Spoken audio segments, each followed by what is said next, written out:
Bueno, buenos días.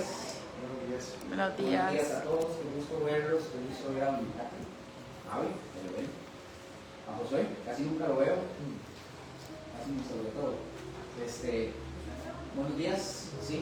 Buenos días a Rose, a Gillo, a doña Marlene que está allá. Bueno, damos gracias a Dios por este día, por este domingo.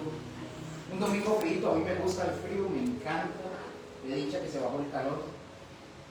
Y demos gracias a Dios por su palabra para iniciar. ¿Estamos de acuerdo? ¿Sí? Amén. Okay. Bueno, Padre, gracias. Gracias por tu palabra, gracias por lo que tú nos das. Gracias, Señor, porque nosotros solamente somos los burritos, somos los mensajeros.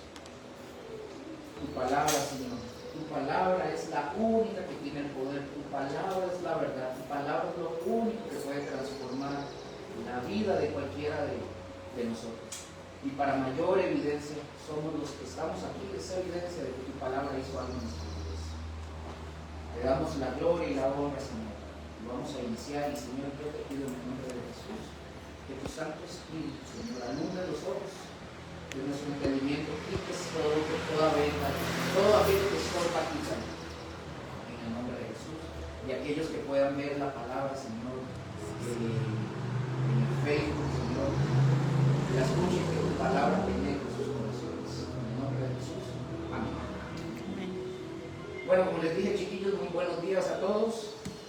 Y bueno, gracias a Dios hoy me dio la oportunidad a mí, Señor, de estar con ustedes otra vez, una vez más. Y hoy el Señor, hay una palabra que les traía. Esta palabra está ligada, es interesante porque esta palabra está ligada al viernes de la vigilia. Y por ahí alguien me dijo a mí, no la déla el domingo. Y me agarró de sorpresa. Gracias, pastor. Entonces vamos a iniciar la enseñanza o la prédica de hoy. Yo la titulé como ¿cuál es el sacrificio de Jesús en la cruz? ¿O para qué? ¿O para qué nos sirve a nosotros el sacrificio de Jesús en la cruz? Si yo les pregunto a ustedes, a algunos de ustedes yo les podría preguntar ¿qué significa, qué puede significar para ustedes el sacrificio de Jesús en la cruz? Muchos me dirían muchísimas cosas, que creo que parte de eso está aquí y ustedes dirían lo mismo, pero bueno, vamos a tocar algunos puntos importantes y trataré, por el tiempo que se extendió un poquito, ¿verdad? La prédica, trataré como de ser más preciso en la enseñanza, pero voy a tratar de tocar lo más esencial. ¿Estamos de acuerdo? Y sí les voy a pedir que me ayuden, como siempre, así que tengan sus Biblias para que puedan leer, puedan colaborar. Vamos a iniciar, por favor, y vamos a leer Primera de Pedro, capítulo 3, versículo 18, para el inicio. Me dicen a mí cuando lo tienen. El que proyecta ya se fue. No está ahí, así que perdón. Primera de Pedro. Primera de Pedro 3, 18, perdón, ¿verdad? No, tiene que ser ahí. Me dicen a mí cuando lo tienen. Amén. Por favor. ¿Lo tienen? Amén. Pongan atención, con esto iniciamos y dice: porque también Cristo padeció una sola vez por los pecados. ¿Cuántas veces padeció? Una sola Solo vez. una vez. Ojo lo que dice: el justo por los injustos, para llevarnos a Dios, siendo a la verdad muerto en la carne, pero vivificado en el Espíritu. Mis hermanos, con base en este texto nosotros vemos que Cristo dice que Él padeció una sola vez, no dos, una sola vez.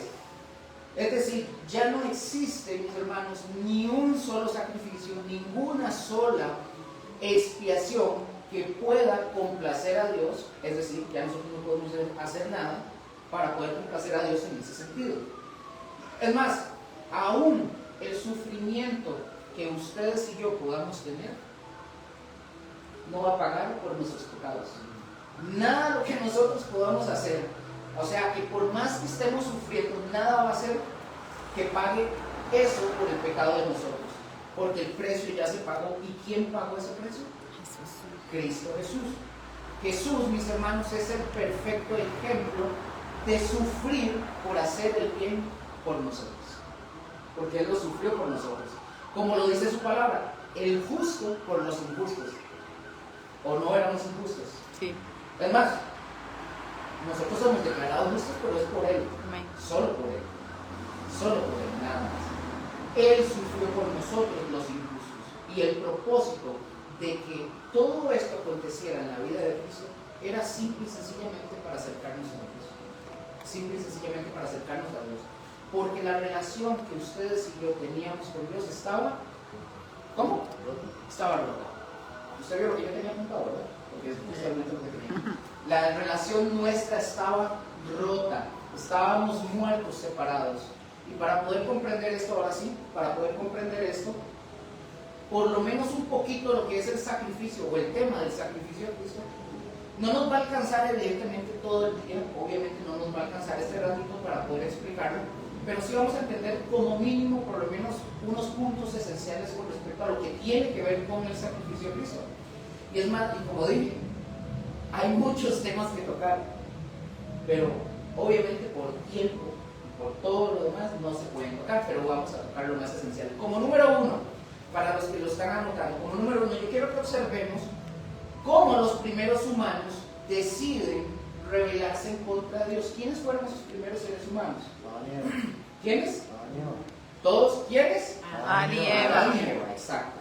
Entonces, ¿cómo se rebelaron ellos contra Dios? Ellos se rebelaron al comer del fruto que Dios dijo que no lo comieran. Ahora, voy a empezar a explicar unos puntos como retrocediendo, como viéndolo desde Génesis, simple y sencillamente para poder luego llegar y ver el tema que tiene que ver con Jesús. Ahora, nosotros tenemos que entender algo muy importante. ¿Quién fue la persona que fue engañada? ¿Quién? ¿Seguros? ¿Es cierto lo que dice Josué? ¿Qué dice doña? Sí, la primera. ¿Es verdad? Sí, sí, es verdad. Ahora, sí. Fue Eva la que fue engañada, pero nosotros, Eva fue engañada. Si ustedes ven en Génesis, cuando ustedes lo leen, Dios le reprocha al hombre. ¿Por qué le reprocha a Adán? Bueno, yo lo digo de esta manera: Adán peca de forma voluntaria. Adán peca de forma... La mujer fue engañada, pero Adán peca porque él sí tenía conocimiento de causa. Ahora, por otro lado, el mandato de Dios a Adán y Eva fue en Génesis. Lo vamos a ver, por favor. Génesis capítulo 2, versículo 15 al 16. Y aquí vamos a tocar unos temas interesantes. Génesis capítulo 2, versículos 15 al 16. ¿Me dicen amén cuando lo tienen, por favor? ¿Lo tienen, sí? Ok. Pongamos atención a lo que dice. Versículo 15. Tomó pues Jehová Dios al hombre y lo puso en el huerto de Edén para que lo labrara y lo guardase. Hasta el 17, perdón. Y mandó Jehová Dios al hombre diciendo: de todo árbol, pongan atención a estas palabras, de todo árbol del huerto podrás comer, mas del árbol de la ciencia del bien y del mal no comerás, porque el día que de él comieres, ciertamente morirás. Entonces nosotros podemos aquí observar que Adán sí tenía claro que él no debía de comer de ese árbol. Ahora, volvámonos al tema de Eva. Yo quiero que analicemos lo siguiente. Ustedes me pueden decir, los que no pueden responder esto, son ustedes tres que están aquí en la fila, porque ustedes sí saben la respuesta. ¿Quién fue el primer mal intérprete de la Biblia? ¿Ustedes saben quién fue? ¿Conocen el nombre? Doña Marlene, doña Cátia, Avi y Joel. Ya así, democráticamente lo hice. ¿Ustedes pueden decirme quién fue el primer intérprete de la Biblia? ¿Saben? Pueden decir, no. ¿No saben? ¿Seguros? Okay. El primer intérprete, y dicho sea de paso, fue mal intérprete, fue Satanás. Fue el primer personaje que interpretó las palabras de Dios y las interpretó mal. Obviamente, ¿verdad? Lamentablemente hoy esa conducta o esa, ¿cómo le puedo decir? Esa manera de hacer las cosas nosotros lo vemos en ministros, de interpretar mal las escrituras y de torcerlas para llevarse a la gente por otro lado. Hoy lo vemos, es la misma característica de Satanás como la tuvo en el Edén. Vamos por favor a Génesis 3 del 4 al 5. Vamos a estar nadando por ahí, por Génesis un ratito, después pasamos. Génesis 3 del 4 al 5. ¿Me dicen amén cuando lo tienen? Amén. ¿Lo tienen? Sí. Ok, pongan mucha atención a lo que dice acá. Entonces dice, la serpiente dijo a la mujer. ¿Quién fue la que le dijo a la mujer? La serpiente. La serpiente es Satanás. No moriréis, sino que sabe Dios que el día que comáis de él serán abiertos vuestros ojos y seréis como quién, como Dios, sabiendo el bien y el mal. Pongan atención porque aquí les voy a decir algo. El desafío directo de Satanás era tratar de lograr que Eva dudara de la maldad del pecado en primera instancia. O sea, si esta fruta era algo bueno para ella, porque Dios no quiere que ella lo tenga. ¿Me doy a entender? ¿Sí? ¿Me captan? Sí. Esto es, vamos a poner este ejemplo. Esto es como que si a una persona sorda se le prometiera que puede escuchar de nuevo, pero que a la hora que le abren los oídos para que escuche, lo único que escuche son puros gritos. Es básicamente lo que Satanás le está, obviamente Eva no lo sabía. ¿Qué pasó con ellos? Bueno, sus ojos fueron abiertos, conocieron el bien y el mal, pero vean qué interesante, porque Satanás les dice, seréis como dioses, pero dice que se le abrieron sus ojos, conocieron el bien y el mal, pero no como dioses.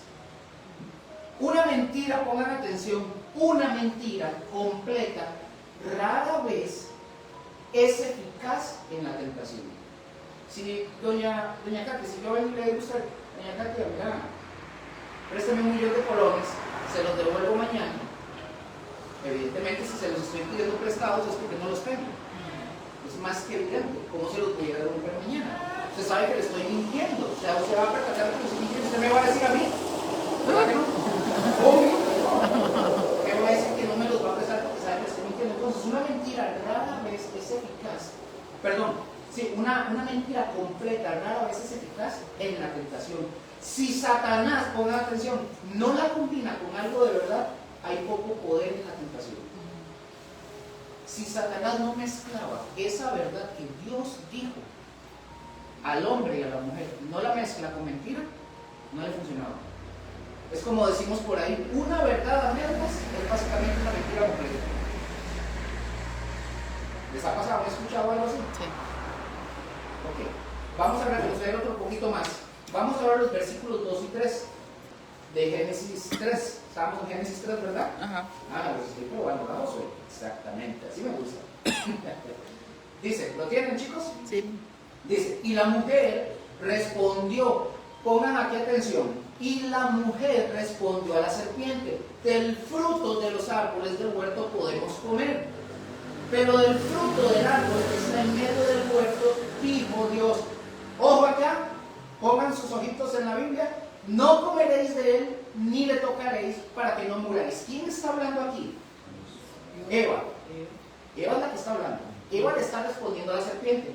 Ustedes pueden ver el detalle de lo que Eva está hablando. ¿Lo lograron ver? Sí, logran notar. Pongan atención y vamos a adelantarnos al versículo 17 de Génesis 2. Vayan a Génesis 17, 2. Por favor. Ya que vamos a estar hablando en Génesis un poquito. ¿Lo tienen? Sí. ¿Qué dice? Ajá, perdón, no, que es Génesis 2, versículo, es que dije verso 17 de Génesis 2. ¿Y cuál es?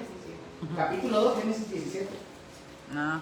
Capítulo 2, versículo 17. Ya. Ok, ¿lo tienen? Sí. Alguien que me lo lea fuerte, por favor. Fuerte. Dice, mas del árbol de la ciencia del bien y del mal. Algo. Perdón, ¿quién está hablando? Dios está hablando. ¿Qué dice Dios? Mas del árbol de la ciencia del bien y del mal no comerás, Ajá. porque el día que de él comieres, ciertamente morirás. Ok, aquí sus ojitos, por favor.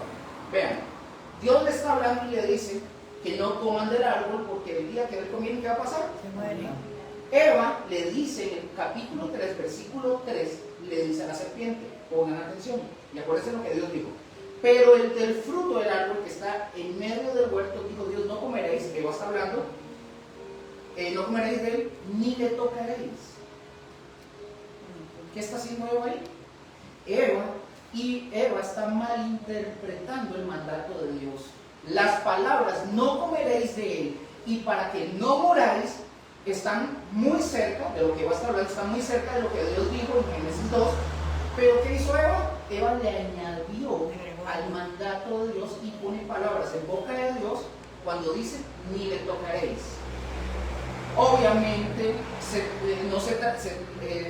por supuesto, no se trata de una buena idea, ¿verdad? Tocar una fruta o lo que fuera que le iba a poder causar ciertos problemas, ¿verdad? No le digo, pero Dios no dijo que la tocaran. Dios dijo, no coman. Y Eva le añade. Por eso, mis hermanos, es algo muy peligroso enseñar doctrinas a los hombres como que si fueran mandamientos de hombres. Y esto sucede desde los púlpitos, que se enseñan este tipo de doctrinas que no son correctas. Oye, estoy hablando de gente de renombre, pastores reconocidos. Dice Mateo, no lo busquen, Mateo 15:9. Pues hermano, me honran enseñando como doctrina los mandamientos de hombres. Les voy a leer este comentario. Esto es un comentarista que este comentarista toma el comentario de otro comentarista y dice: algunos escritores judíos manifiestan que tan pronto como la mujer afirmó esto, la serpiente la empujó contra el árbol y le dijo: mira, lo has tocado y aún estás viva, por lo tanto puedes comer del fruto con seguridad, porque sin duda no morirás. Esto es un comentario de unos judíos. Ahora, a raíz de todo esto, mis hermanos, yo ahorita voy a caer en la idea de por qué les estoy comentando todo esto. A raíz de todo esto, todos conocemos cuál fue el desenlace en la determinación de Adán y Eva en la desobediencia. En los versículos 6 y 7 del capítulo 3 de Génesis dice lo siguiente: y vio la mujer que el árbol era bueno para comer y que era agradable a los ojos y árbol codiciable para alcanzar la sabiduría, y tomó de su fruto y ¿qué hizo? Comió, y dio también a su marido, el cual comió así como ella. Entonces fueron abiertos los ojos de ambos y conocieron que estaban desnudos. Entonces, ¿qué hicieron ellos? Cosieron, dice la palabra, cosieron hojas de higuera y se hicieron delantales. No era porque iban a trabajar. En palabras más sencillas, más fáciles, Eva se dejó llevar, se rindió simplemente por la tentación. Nosotros lo podemos ver como lo menciona, por ejemplo, Primera de Juan, capítulo 2, versículo 16. Se los leo para que ustedes lo apunten. Primera de Juan, capítulo 2, versículo 16. Que es algo similar, no habla de Eva directamente, pero es algo similar cuando dice: porque todo lo que hay en el mundo, los deseos de la carne, los deseos de los ojos y la vanagloria de la vida, no proviene del Padre sino del mundo. ¿Qué hizo Eva? Básicamente Eva cedió a los deseos de la carne, es decir, vio que era bueno para comer. Después se dio a los deseos de los ojos, agradable a los ojos, y luego se dio a la vanagloria de la vida, que era deseable para alcanzar sabiduría, el fruto. Ahora, vamos de vuelta a Génesis, por favor, capítulo 3, versículos del 8 hasta el 15. Se los voy a leer, me dicen a mí cuando lo tienen. ¿Lo tienen? Amén. Sí, ok. Ojo lo que dice Génesis 3, versículos del 8 al 15. Y oyeron la voz de Jehová Dios que se paseaba en el huerto al aire del día, y el hombre y su mujer se escondieron de la presencia de Jehová Dios entre los árboles del huerto. Mas Jehová Dios llamó al hombre y dijo: ¿dónde estás tú?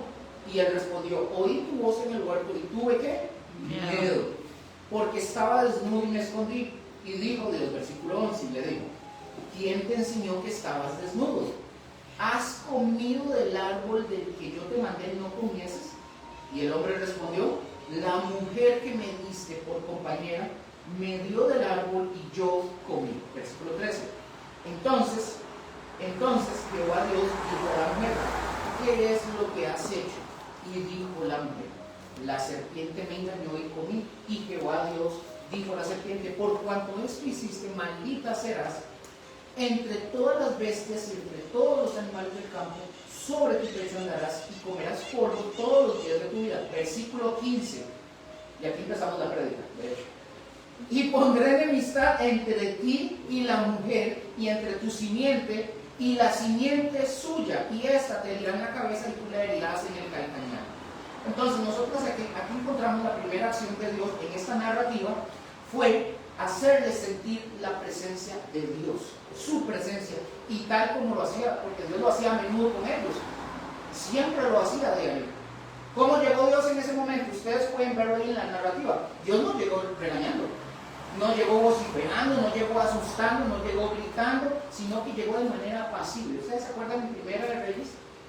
Primera de Reyes 19, 11 al 12, cuando dice que vino un terremoto, vino un montón de cosas pasaron, pero que él no estaba en medio de eso. ¿Se acuerdan de esa escena? Ok, dice que él aparece luego en un silbo apacible. Algo similar a lo que supongo yo que podía haber pasado ahí. ¿Qué hizo Dios? Llegó a hablar con Adán y con Eva. Dios les acercó con amor. Ahora bien, la actitud de amor de Dios no pasa por alto su santidad, ni tampoco elimina las consecuencias del pecado. ¿Estamos? ¿Aló? ¿Por ahí? ¿Sí? Pero luego nosotros encontramos que el mismo Dios profetiza y profetiza la derrota de Satanás diciéndole en el versículo 15. Ok, y vamos ahora sí a entrar en materia. Dice en el versículo 15: y pondré enemistad entre ti y la mujer, y entre tu simiente y la simiente suya. Esta te herirá en la cabeza y tú la herirás en el calcañar. Aquí iniciamos el motivo de por qué el sacrificio de Cristo. Ahora, vamos a ver, cuando nosotros estamos estudiando hermenéutica, hay una regla que es buscar cuál es el tema central del pasaje, o del capítulo, o del texto. Si yo les pregunto a ustedes, del capítulo 3, ¿cuál sería el tema central de ese capítulo 3? Desobediencia. ¿Ah? Sigue la desobediencia. Gracias por decir eso, ya le voy a decir algo. ¿Qué creen ustedes? ¿Cuál es el tema central? Nosotros leemos en el versículo 15 que él va a poner enemistad entre la mujer y la simiente, o sea, haciendo referencia a Cristo. ¿Cuál sería el tema central del capítulo 3? Doña Marlene dijo la desobediencia, pero ustedes saben que el tema central del capítulo no está centrado en la caída del hombre, no está centrado en que el hombre falla, está centrado en ese versículo 15. Y lo vamos a ver. El dato central está en el versículo 15. A este versículo 15, mis hermanos, se le ha llamado, por expertos, por eruditos, le han llamado el protoevangelio. Se le llama el versículo 15 del capítulo 3 de Génesis, se le llama el protoevangelio. En palabras nuestras es el primer evangelio. Es la anunciación por primera vez de que iba a haber redención para el hombre. ¿Estamos de acuerdo? Entonces, claramente Dios está anunciando a Cristo, o sea, aquel nacido de mujer, como lo menciona Gálatas 4:4, llamándolo la simiente de ¿quién? De la mujer. Él profetizó no solamente el nacimiento de que iba a haber un redentor, sino profetizó su sufrimiento y aún la muerte de Jesús en la cruz.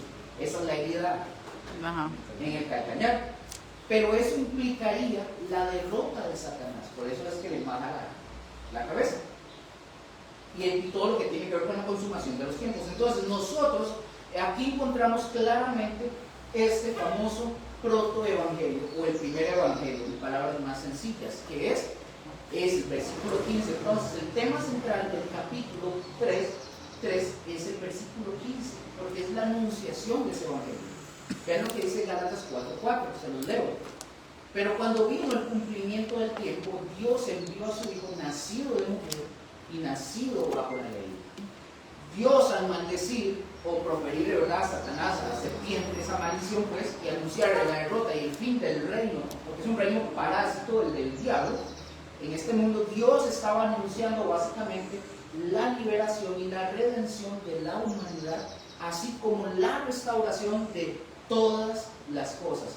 Lo que para Satanás básicamente fue el anuncio de su derrota, para los escogidos, es decir, para su iglesia, para sus hijos, es básicamente la liberación para nosotros. Es la liberación para nosotros. Es la redención para nosotros. La simiente de la mujer es Cristo Jesús, que iba a ser el vencedor sobre Satanás. Es decir, nuestro Redentor, nuestro Salvador. Ahora, esta promesa, ¿quién la merecía? De ustedes y yo, ¿quién la merecía? Ninguno la merecía, pero Dios libremente la prometió por gracia soberana. Ahora, vamos a ver también que ese amor demostrado no solo es en anunciar verbalmente Dios que Él iba a enviar a un redentor, sino que más adelante, en el versículo 21, de ahí de Génesis 3, Dios mismo toma una acción, la cual está implícita en el texto, y alguien me la puede leer, por favor. Versículo 21, que está ahí, está implícita, es el primer sacrificio realizado. Doña Marlene, lea, por favor. Dios hizo al hombre y a su mujer túnicas de pieles y los vistió. Ajá, ok. Ojo lo que dice. Y Jehová Dios, ¿qué fue lo que hizo? Túnicas.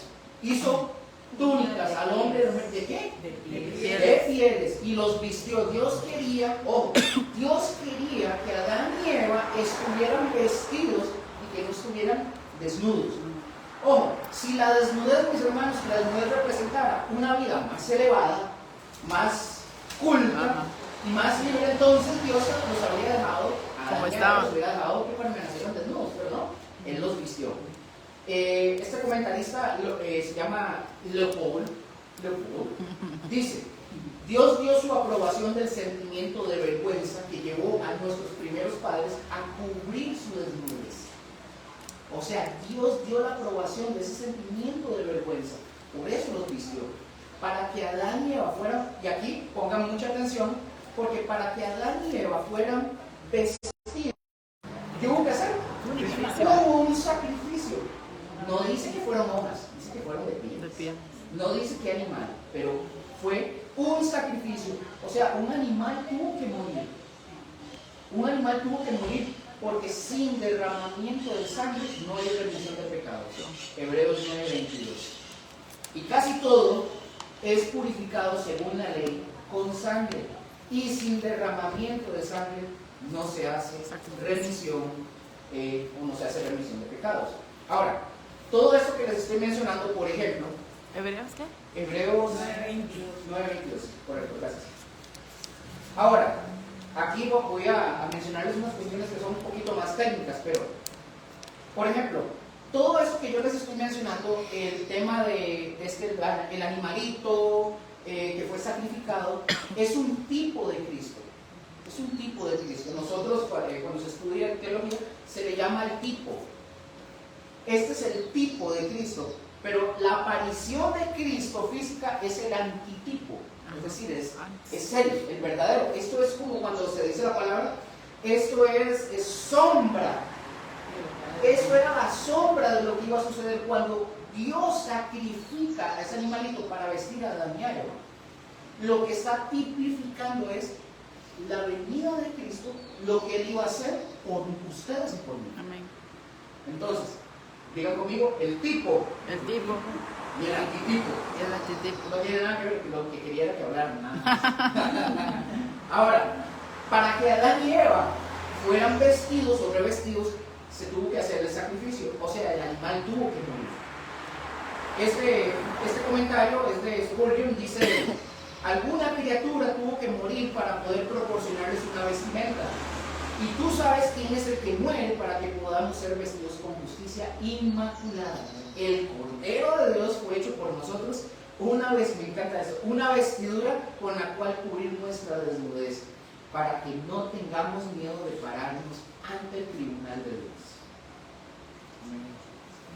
¿Vean qué interesante esto?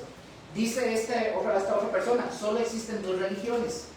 Está la religión de las hojas de higuera y la religión de la perfecta provisión de Dios a través de Jesús. Cubrirnos con nuestras buenas obras es como lo hicieron Adán y Eva cuando se pusieron las hojas de higuera. Adán y Eva, cuando trataron de cubrirse con las hojas de higuera, nuestras buenas obras son como el dinero del monopolio. Es maravilloso para el monopolio, pero sin valor legal. Qué buena.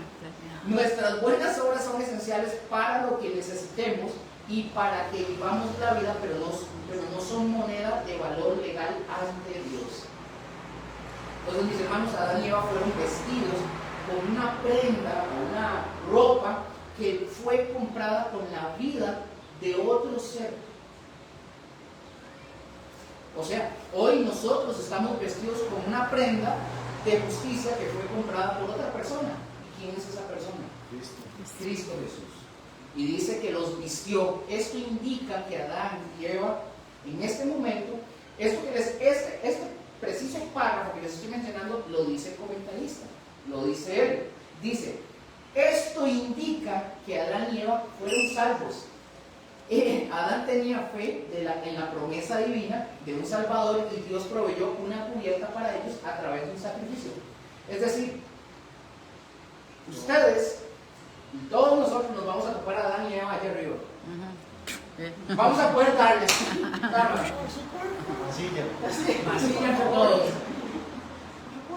Entonces nosotros encontramos que desde los principios, mis hermanos, encontramos que desde los principios Dios tomó la determinación que Él iba a dar un redentor, iba a haber redención para nosotros, y de la manera en la que Él la escogió, ¿para qué? ¿Cómo la escogió Dios? Que fuera con sacrificio. O sea, sin derramamiento de sangre no hay perdón de pecados. ¿Quién la escogió así? Dios. Les pregunto, ¿Dios pudo haberlo hecho de otra forma? ¿Darnos redención a nosotros? Todos al unísono, ¿sí o no? Sí, ¿verdad que sí? ¿Y por qué no lo hizo así? ¿Por qué no lo hizo diferente? ¿Ah? Sí, él lo quiso hacer con sacrificio, pero ¿por qué no lo hizo diferente? O sea, como decir, mira, los perdono y listo, nada más. Hagan buenas cosas y ya. Porque tal vez no hubiéramos podido hacerlo por nuestros propios medios. Esa es una respuesta también. Pero básicamente, ¿saben por qué no lo hizo de otra forma? ¿Quieren escuchar la versión bonita? Sí, ya me imagino por nada. La versión cruda. Porque no le dio la gana. Así es así. Porque no quiso hacer de esa manera. Así es simple. Pero eso que dijo, me razón. Sí. Tal vez no lo hubiéramos podido. Además, Hubiera pasado como la si higuera. no lo logramos, si no lo logró Adán y Eva, estando en la perfección, ¿qué garantía había? Porque ¿Sabes qué? No habían 10 mandamientos. y eso, imagínate. No coman del fruto. Y no, y tampoco. Y no lo lograron. No le digo. Y me salude, Eva. Solo no. Entonces, porque no quiso, así de simple, no le dio gana. Y desde el inicio nosotros podemos ver tipificado a Cristo en todos esos aspectos. Por eso les dije que estábamos nadando bastante en Génesis. Ahora, por ejemplo, también en el transcurso de la escritura nosotros empezamos a encontrar, por ejemplo, sacrificios de animales. Ajá. Si ya ustedes han visto, le han leído Levítico, ustedes todo han visto, o sea, un montón de cosas que había que hacer, ustedes van a encontrar un montón de cosas y símbolos, imágenes y personajes que eran tipos de Cristo. ¿Se acuerdan que ya les mencioné que es el tipo, verdad? Entonces nosotros encontramos tipos de Cristo en el Antiguo Testamento. No dice explícitamente la palabra que Cristo estuvo ahí. Algunos eruditos le llaman cristofanías. Se les llama cristofanías, que son apariciones, o sea, que dan ideas o dan la idea de que ese es Cristo. No dice literalmente que es, ¿verdad? No lo vamos a encontrar así, pero nosotros creemos que son símbolos y cuestiones de Cristo, pero que se nos estaba mostrando. Por ejemplo, no lo voy a profundizar mucho en esto, pero se los voy a mencionar. Hay 5 principales en el Antiguo Testamento, hay 5 tipos principales de sacrificios u ofrendas en el Antiguo Testamento. Por ejemplo, el holocausto. Pueden apuntar Levítico 1, luego Levítico 6, del 8 al 13. Ustedes ahí van a encontrar bastante de esto, pero se los voy a ir mencionando así para avanzar. El holocausto, Levítico 1, 6, capítulo 8, versículo 16. Ahí ustedes van a poder encontrar todo esto. La ofrenda del cereal, Levítico 2. Creo que ustedes están apuntando para darle más chances. Levítico 2, Levítico 6. Ahí también la ofrenda de paz. Levítico 3, Levítico 7. O sea, yo tengo los versículos, pero mejor lean los capítulos. Todo Levítico, mejor de una. Sí, lean todo Levítico. Pero Vamos a ver toda la Biblia. Sí, así lo. Está la ofrenda por el pecado, también Levítico. Ahí lean todo Levítico. Es que Levítico es toda la parte de. La ofrenda expiatoria, Levítico también. Ahora, mientras ahí luego Josué lo está apuntando y ustedes también, cada uno de estos sacrificios requería de ciertos elementos, ya fuera un animal o del fruto del campo, y todo eso tenía un propósito específico. Recuerden que estamos viendo el tema de que aquí está tipificado Cristo, ¿verdad? Recuérdense en eso. Entonces, como dije, cada uno de los sacrificios tenía ciertos elementos, cosas que había que, o propósitos, y la mayoría eran divididos en 2 o 3 porciones, una para Dios, la porción de los levitas o sacerdotes, y si había una tercera porción, esta la conservaba la persona que ofrecía el sacrificio. Los sacrificios, mis hermanos, tenían un sentido más amplio y se pueden clasificar como ofrendas voluntarias y obligatorias. En esos dos se dividen los sacrificios voluntarios y habían 3 ofrendas voluntarias. Se lo voy a decir, no voy a entrar mucho en esto porque si no, no salimos. La primera era el holocausto. El holocausto en ese sentido significa sacrificio entero. Eso es lo que significa un acto voluntario de adoración para expresar la devoción o el compromiso a Dios. La número 2, hablando del sacrificio voluntario, ¿verdad? La número 2 es ofrenda voluntaria.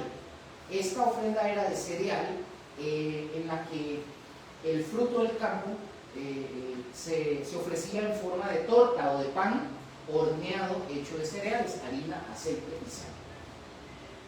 La número 3, la tercera ofrenda voluntaria era la ofrenda de paz, que consistía de un animal sin defecto y de la manada del adorador o de los diferentes granos o panes. Granos o panes. Vean que no me estoy deteniendo, porque si no, entonces José me va a estar haciendo así. No. Ahora, los sacrificios, recuerden que, acuérdense que les dije que son 2, unos que son voluntarios, que acabamos de ver, y estos que son obligatorios. ¿Cuáles son los obligatorios? Número 1, el primero era la ofrenda por el pecado. El propósito de la ofrenda por el pecado era para expiar el pecado y limpiar de toda contaminación. Número 2, el otro sacrificio obligatorio fue la ofrenda por el pecado, y ese sacrificio era exclusivamente un carnero. ¿Lo tienen? ¿Sí? ¿Puedo continuar? ¿Sí? Entonces, mis hermanos, los sacrificios en el Antiguo Testamento, ¿hacia dónde apuntaban? Hacia Cristo, hacia el perfecto y definitivo sacrificio de Cristo. Como en el resto de la ley, mis hermanos, los sacrificios que eran sombra de lo que había de venir. Pero el cuerpo, dice Colosenses 2:17, pero el cuerpo es de Cristo. Hoy nosotros los cristianos, nosotros los hijos de Dios, reconocemos la muerte expiatoria de Cristo en la cruz como el único sacrificio por el pecado ofrecido. ¿Cuántas veces lo vimos al inicio en el versículo? ¿Cuántas veces? Una sola vez. ¿Y para cuándo? Para siempre. Para siempre. La muerte de Cristo, mis hermanos, abrió, y ojo, esta parte que viene es interesante, abrió el lugar santísimo para nosotros. Y esto es para que ustedes y yo podamos entrar libremente en la presencia de Dios y ofrecer nuestro sacrificio de alabanza. Ahora, quiero ir cerrando esto. ¿A dónde nos lleva esto? Y antes de ir finalizando, ¿ustedes se acuerdan? Ya le di un texto a Josué para que me lo busque, por favor. Ahorita se lo digo. Pero ¿ustedes se acuerdan qué sucedió cuando Cristo muere en la cruz? Dice que la tierra tiempo y que en el templo el velo fue rasgado, ¿verdad? Ese velo, para que lo tengan en mente, ahorita lo voy a mencionar. ¿Sabe cuánto tenía de espesor? Las telas que cubrían que dividía el lugar santísimo. ¿No saben? No. 10 centímetros, 4 pulgadas de espesor. ¿Sí? 4 pulgadas, 10 centímetros de espesor. Esta era una casi Gibson, no le digo. Eso usted no lo podía guindar en un celografo así, nada más. Imagínense lo denso. Ajá. Sí. Ahora sí, como les dije, para ir cerrando, ¿a dónde nos lleva todo esto? Recuerden, ¿cuál es el título que les di de la enseñanza? El propósito, la razón del sacrificio de Cristo. Entonces, al ver nosotros el sacrificio de Cristo en la cruz, ¿cuál es ese real y único sacrificio que sí nos sanó a nosotros? El de Cristo. Amén. Y nos sanó y nos salvó ¿de qué? De nuestra vana manera de vivir. Los sacrificios, mis hermanos, que se hacían antes eran momentáneos. Lo que yo le puse como momentáneos, pero en realidad lo que hacían era que nada más cubrían el pecado. Tapaban. Solo lo tapaban, así como lo acaba de decir Mónica. Solo lo cubrían. No lo quitaban. No lo quitaban. Solo el perfecto sacrificio de Cristo, el justo, por nosotros los injustos, hizo que ustedes y yo hoy tuviéramos redención y el paso libre a la misma presencia de Dios. Gracias a ese sacrificio hoy ya no hay pared, no hay estorbo para ir a la misma habitación del Padre. Dice Efesios capítulo 2 versículo 13 y 16. Se los leo. Efesios 2 Efesios 2 del 13 al 16 dice, ¿me dicen amén? Sí. Capítulo 2 versículo 13 al 16. Amén. ¿Lo tienen? Sí. Dice, pero ahora en Cristo, ojo, pero ahora, ¿cuándo, en qué tiempo está hablando? Ya. Pero ahora en Cristo vosotros, que en otro tiempo estabais lejos, habéis sido hechos cercanos por la sangre de Cristo. No es la sangre del cordero, no es la sangre del macho cabrío, no es la sangre, no, es la sangre del cordero, ese sí, pero el cordero del Hijo de Dios. Porque Él es nuestra paz, que de ambos pueblos hizo uno, derribando la pared intermedia de separación, aboliendo en su carne las enemistades, la ley de los mandamientos expresados en ordenanzas, para crear en sí mismo de los dos un solo y nuevo hombre, haciendo la paz y mediante la cruz reconciliar con Dios a ambos en un solo cuerpo, matando en ella las enemistades. Ahora, Mateo 27, por favor. Mateo 27, versículos 50 y 52. Y aquí quiero que ustedes se guarden esto para que vean algo interesante. Mateo 27, versículos 50 al 52. ¿Lo tienen? Sí. Okay. Ojo lo que dice, mas Jesús, habiendo otra vez clamado, aquí él estaba crucificado, habiendo otra vez clamado a gran voz, entregó el Espíritu. Versículo 51. Y he aquí, ¿qué sucedió? Conmigo todos. El velo del templo se rasgó en ¿cuántas partes? ¿Desde a dónde? De arriba abajo, y la tierra tembló y las rocas se partieron y se abrieron los sepulcros y muchos cuerpos de santos que habían dormido se levantaron. ¿Desde dónde se rasgó el velo? ¿Saben qué simboliza eso? ¿Se imaginan? Desde el cielo. Digan. De principio a fin, esa es una. Pero cuando dice eso, que ajá. Del cielo. Hoy. Sí. Del cielo. O sea, desde arriba. Desde lo más alto hasta Se la... rasgó de arriba hacia abajo, ¿verdad? ¿Saben qué significa? Que esa obra viene de Dios hacia los hombres. No es una obra que haya hecho el hombre. Sí, que no lo podemos hacer con nuestra fuerza. Eso, ajá, que Él abrió el velo, lo rasgó. Es una obra que viene de Él, no de nosotros. Nadie hubiera podido. Vean qué interesante, porque estaba mencionando, dice que de arriba abajo. Sí, sobrenatural, digamos. Eso lo hubieran omitido totalmente. Pero por algo está. ¿Pudieron ver eso? Ahora, el sacrificio de Jesús no fue en vano, mis hermanos. Tuvo un propósito. ¿Y cuál era ese propósito? ¿Cuál era el propósito? Y es el tema de lo que estábamos viendo hoy. ¿Cuál es el propósito del sacrificio de Jesús? Reconciliarnos. ¿Dónde lo vimos eso? Desde ¿Dónde? Génesis. En Génesis. Lo vimos desde el principio. ¿Cuál fue el versículo que vimos de primero? Bueno, pues Que dice primera de Pedro 3:18. Porque también Cristo padeció una sola vez por los pecados, el justo por los injustos, para llevarnos a Dios. ¿Ven el propósito? ¿Para llevarnos a dónde? Para llevarnos a Dios siendo a la verdad muerto en la carne, pero vivificado en el Espíritu. Les voy a mencionar, para ir finalizando, dos cositas, dos puntos que tengo aquí que quiero tocarles. Número 1, Jesús murió para acercarnos del propósito, del por qué y cuál es el propósito de la muerte de Cristo en la cruz. ¿Cuál es el propósito? O sea, ¿cuál es el alcance de la muerte de Jesús en la vida de nosotros? ¿Cuál es ese alcance? Bueno, Jesús, número 1, Jesús murió para acercarnos a Dios. El propósito de llevarnos a Dios implica que antes de la muerte de Jesús nosotros estábamos lejos. Pablo y Pedro presentan o están de acuerdo, por así decirlo, al decir, ustedes que en otro tiempo estaban lejos, han sido hechos cercanos por la sangre de Cristo. Y para poder acercarnos nosotros a Dios, nuestro pecado primero tenía que ser tratado. No podíamos acercarnos. ¿Se acuerdan de lo que dijo mi Acate? Ahí está la respuesta. Primero tenía que ser tratado nuestro pecado para poder hacer algo. Si fuera que Dios hubiera escogido otra forma.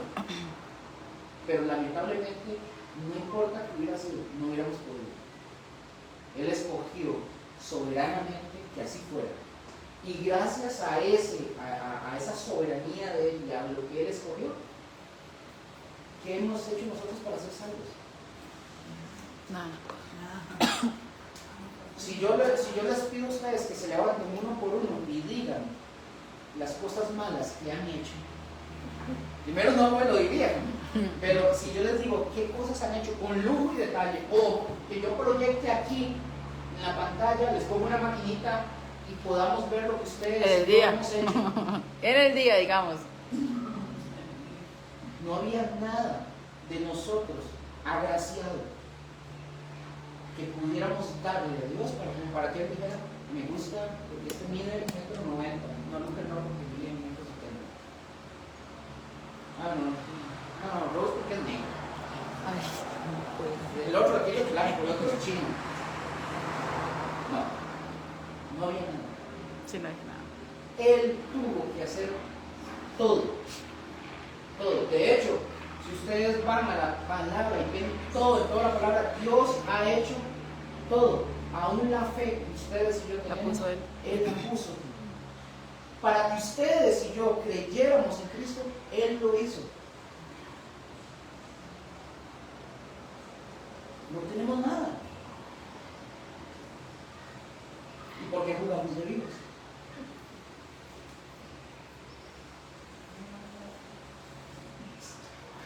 Amén. Amén. Entonces, para acercarnos a Dios, como dije, nuestro pecado necesitaba ser tratado como número 1, eso. Y por eso Cristo murió por los pecados. La Biblia no se anda con rodeos, mis hermanos. Cuando se trata de desobediencia humana y de consecuencias, la Biblia no se calla. Jesús mismo llamó a sus discípulos. ¿Ustedes se acuerdan? En Mateo 7:11, Él les dice, ustedes siendo malos, le dan cosas buenas a sus hijos, ¿se acuerdan? Sí. Los llama malos. Y Pablo dice que la paga del pecado, ¿qué es? La vida. Muerte. Muerte, correcto. Todos los humanos estamos condenados ante Dios. Nuestros pecados nos separan de aquel cuyo carácter es puro, o es pura santidad, perfecta justicia. Número 2, y finalizo con esto, Jesús murió para poder revelar de verdad, uno se quedaría aquí. Josué, yo creo que uno desea quedarse y poder seguir, pero Jesús muere para revelar el carácter de Dios. Nos salva, sí. Jesús muere, nos salva, nos rescata de nuestra manera de vivir, que es una manera tan pobre, tan mediocre, tan inmunda, y nos rescata para darnos vida eterna, porque el deseo de Cristo, el deseo de Dios es que estemos con Él por siempre. Pero más allá de eso, es que Él quiere que Dios, que nosotros conozcamos el carácter divino de Dios. O sea, eso a mí me impacta. Él quiere que nosotros conozcamos a Dios, que conozcamos cómo es ese Dios, cómo es, además, cómo es ese Padre. Padre que yo creo que a la gran mayoría nos ha hecho aquí en la tierra. Pero Él es nuestro Padre, viene a revelarnos al Padre. ¿qué es lo que le dice Jesús a sus discípulos? Cuando le oren, no le dicen Dios majestuoso, amado, glorioso, Dios creador y destructor, no es Padre nuestro. Padre. Eso está bonito. Está bonito. O sea, su cuidado providencial por la creación revela su amor. Sus promesas para Abraham muestran su preocupación por el mundo entero. Pero en la cruz, mis hermanos, nosotros vemos el clímax de sus pactos con Israel. Nosotros somos testigos de la prueba final dramática del amor y de su justicia. Dos textos. Romanos aclara: Dios demuestra su amor para con nosotros en que aún siendo pecadores, Cristo murió por nosotros. Romanos 5:8. La muerte de Cristo aclara cualquier duda de que Dios nos ama. Nos asegura que no importa lo que nos destine la vida, sea que pasemos por pruebas difíciles, sea que vivamos, nos saquen de la casa, sea que lo que sea, podemos confiar en que el que no negó a su propio Hijo, sino que lo entregó por todos nosotros, ¿cómo no nos dará también con él todas las cosas? Romanos 8:32. Finalizo y finalizando. Jesús también murió, mis hermanos. El porqué de ese sacrificio: murió para probar la justicia de Dios. Dios exhibió públicamente a Cristo como propiciación para demostrar en este tiempo su justicia. Romanos 3:25 al 26. Mis hermanos, solo en Cristo tenemos un Salvador. Amén. Que puede representarnos para pagar nuestra pena y así salvarnos por completo. La sustitución penal coloca de manera correcta a Dios en el centro de nuestra salvación y nos recuerda que el Dios trino de la gracia planeó nuestra redención desde la eternidad y la llevó a cabo en el escenario de la historia humana, desde el principio hasta el final. Es el Dios trino. Es la iniciativa del Padre mediante el Hijo por el Medio del Espíritu Espíritu Santo. quien obra con poder y gracia para proveer, alcanzar y llevar a cabo nuestra salvación. Ese es el propósito del sacrificio de Cristo en nuestra vida. Y repito, se queda corto. Podríamos hablar más, a menos que ustedes quieran, que tengan hambre. Pero bueno, vamos a orar.